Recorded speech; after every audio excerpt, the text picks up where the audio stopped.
Hi everyone. Untuk minggu ini kita akan ada video yang pendek sedikit kerana saya hanya akan memberi beberapa takrifan untuk bab 8 dan itu saja ya. Kita tak akan buat apa-apa yang baru untuk bab 8. Hanya beri beberapa takrifan yang murid-murid perlu faham ya. So untuk kerja rumah minggu ini kita habiskan bab 7 ya. Inilah kerja rumah yang saya beri pada hari Sabtu lepas, iaitu buat muka surat 135 hingga 140. Kita akan bincang kerja rumah ini pada hari Sabtu nanti. Okay, untuk belajar bab 8 iaitu bab terakhir untuk tahun ini, kita perlu buat sedikit ulang kaji tentang bab 2 dan bab 3 kerana dia akan perlu rumus dan kaedah yang kita belajar dalam bab pembezaan dan bab pengamiran ya. So kalau murid-murid tak ingat rumus yang kita sudah belajar, tolong balik dan buat ulang kaji pada minggu ini dan minggu depan ya. Ulang kaji bab 2 dan bab 3. Untuk hari ini saya nak memberi takrifan untuk 3 kuantiti penting dalam bab 8 ini. Bab 8 ialah bab kinematics dan dia semua soalan akan suruh kita mencari kuantiti yang mengenali sasaran, hal laju dan pecutan. 3 kuantiti ini adalah kuantiti vektor. Ya, so saya berharap murid-murid masih ingat apa itu kuantiti vektor yang kita sudah belajar pada tingkatan 4. Kalau sesuatu kuantiti adalah vektor, dia akan ada 2 sifat, iaitu sifat magnitude dan sifat arah ya. Dan 3 kuantiti ini, sasaran, hal laju dan pecutan, juga boleh ditakrifkan sebagai fungsi masa ya. Okay, so untuk masa ini kita akan guna pemboleh ubah T. Okay. Huruf T dipilih kerana T mewakili time dalam bahasa Inggeris ya, time iaitu masa. Oleh itu, kalau saya memberi sasaran sebagai fungsi, saya akan tulis sasaran sebagai S fungsi T macam ni ya. Dan saya boleh berilah fungsi yang takrifkan sasaran itu. Contohnya 2T kuasa 2 tambah 1. Okay. Dalam bab ini kita akan belajar tentang gerakan linear yang dikenali dalam bahasa Inggeris sebagai motion in a straight line. Iaitu kita akan ada sesuatu objek, contohnya kereta ataupun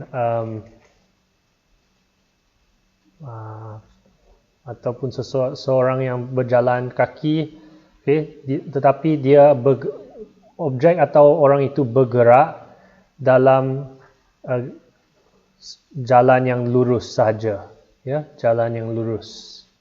So jalan ini tak akan membelok atau okay. So dia boleh pergi ikut arah jalan ini ataupun dia boleh pusing balik. Okay. Tapi dia tak boleh belok ke kanan dan ke kiri.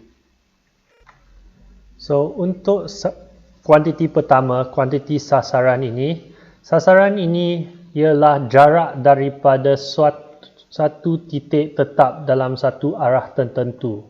Okay. Contohnya kalau saya ada jalan seperti garisan ini, saya akan pilih satu titik. Titik ini biasanya dikenali sebagai titik O daripada perkataan origin. Seperti bila kita ada titik origin pada sata koordinat, sata Cartesian ya. So, kita akan pilih satu titik tetap dan satu arah tertentu. Biasanya kita akan pilih arah pada kanan sebagai arah positif dan seperti di atas garisan nombor, kita pilih arah kiri sebagai arah negatif.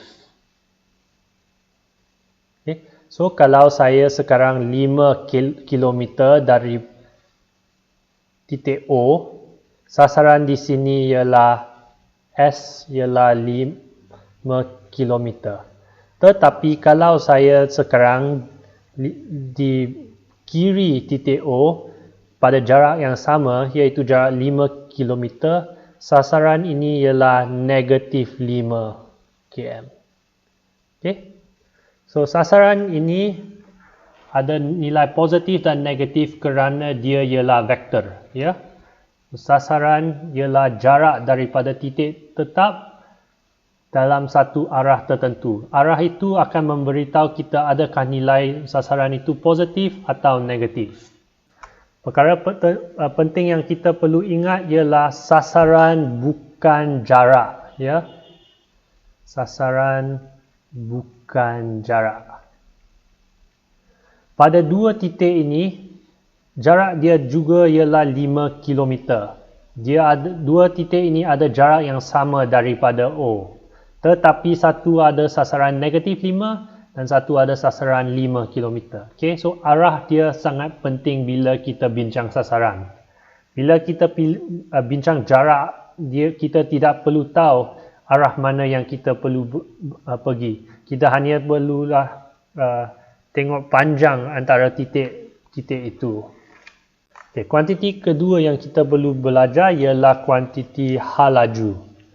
Hal laju yang ada simbol V.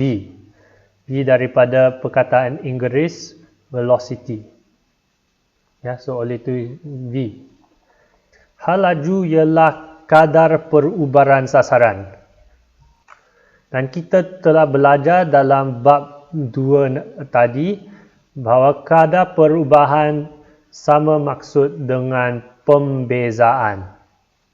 Oleh itu, sebagai rumus kita boleh tulis V sama dengan pembezaan S. Okay? Dan kerana kita tahu bahawa pembezaan ialah songsang pengameran, kita juga boleh tulis dia sebagai S ialah kameran V. Okay? So, dua rumus ini penting untuk diingat. V ialah pembezaan S dan S ialah pengameran V. Kerana V hal laju ini adalah kadar perubahan, kita akan guna unit biasanya seperti km meter per second, meter S kuasa negatif 1. Unit pertama ini ikut unit sasaran. Kalau sasaran diberi di dalam meter, kita akan guna meter. Kalau sasaran diberi di dalam unit kilometer, kita akan guna kilometer. Unit kedua ini yang akan mengandungi kuasa negatif 1. Ini akan ikut unit masa. Contohnya kita boleh beri dia dalam jam atau saat. Sasaran boleh diberi di dalam kilometer, meter, sebagainya. So contohnya kita juga boleh guna unit seperti di dalam kereta. Kalau kita tengoklah pada meter yang di dalam kereta, kita akan tengok km/h. Ataupun km h kuasa negatif 1. Dia sama. Itu km per hour. Ya. H ini adalah daripada hour. Iaitu 1 jam dalam bahasa Inggeris. Ya. So, hal laju akan mengguna unit seperti ini. Unit pertama ialah unit daripada sasaran. Unit kedua adalah daripada masa. Ini kerana hal laju ialah kadar perubahan sasaran.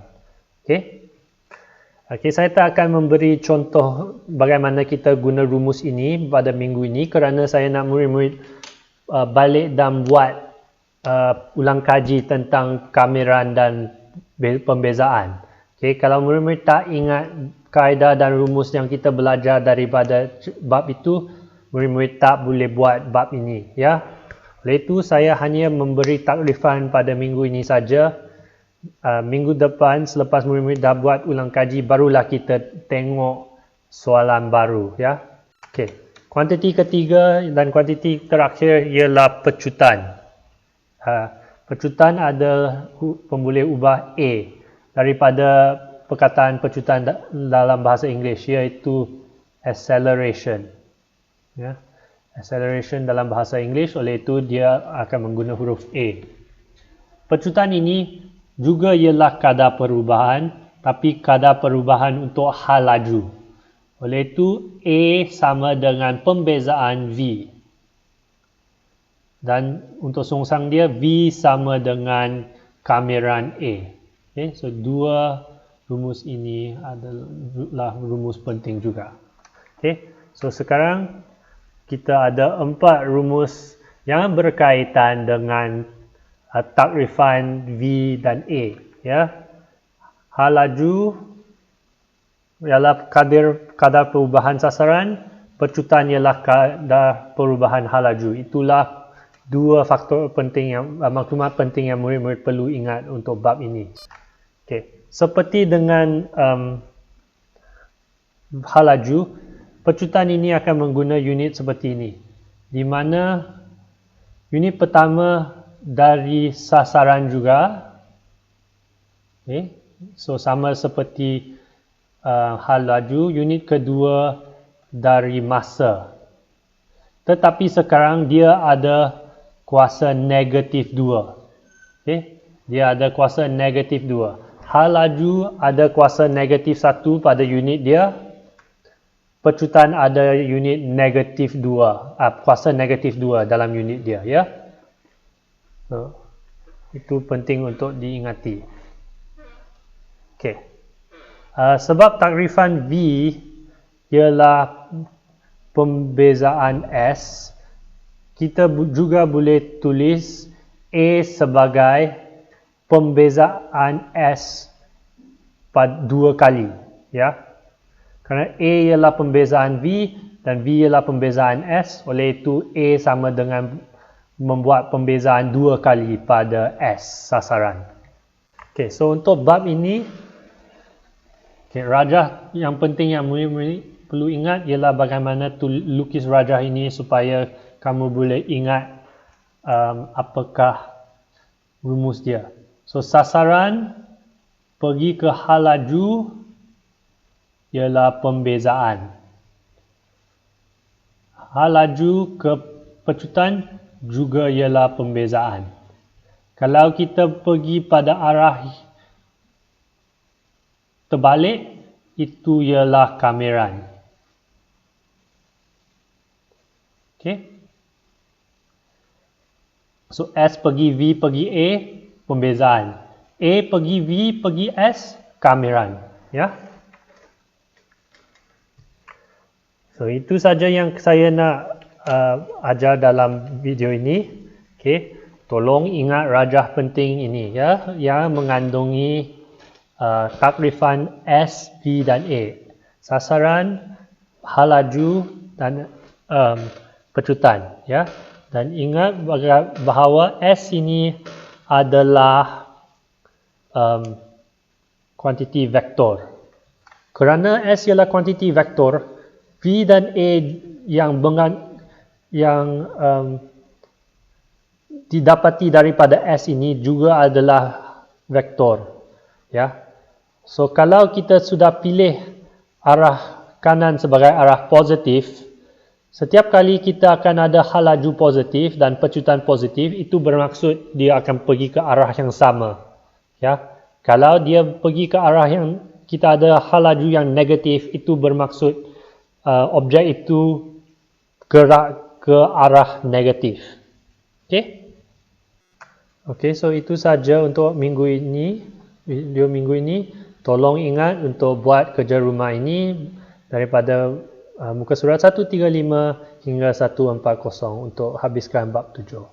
Okay, bye-bye.